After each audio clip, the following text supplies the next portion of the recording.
到香港啦！醒一醒啊！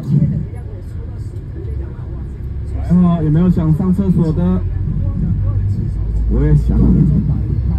我们等会哈，因为我们这边土楼景区哈非常大，但是你不可能每个点都跑到那边去买票啊，所以他们这边会专门建了一个游客服务中心，你不管去哪个土楼都要在这边买票，包括也去可以当做一个服务区，我们可以去那边上个洗手间啊。这边的服务区很有特色，建的就跟土楼一样，很好看。等会你们可以在上完洗手间可以出来去拍照片啊，然后我呀要去买个票啊，你们拍完照片就赶紧回到车上，好不好？好不 OK？OK 哈。我们上洗手间，再回到车上，这样。对对对。我要去开票啊，开门票去。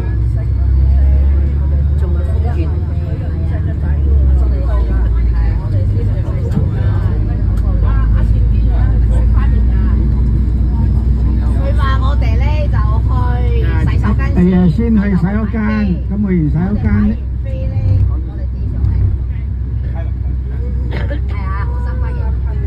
嗱，佢哋咧，你話一間咧去到頂度先喺服務區嗰度咧，就先去咗個洗手間。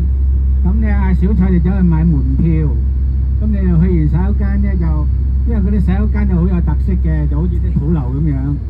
啊，咁你跟住啊影張相，啊，跟住啊上翻部車等。因為再車我又喺啲土樓區。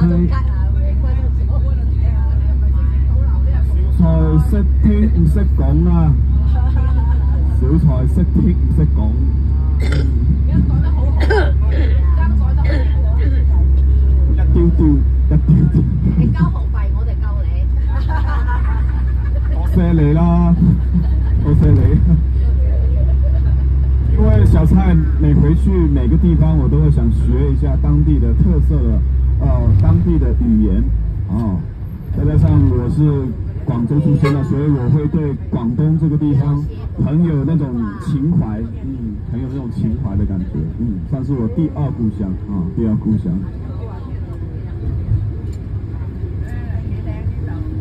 来哈，我们现在到了这个县呢，叫做南靖县。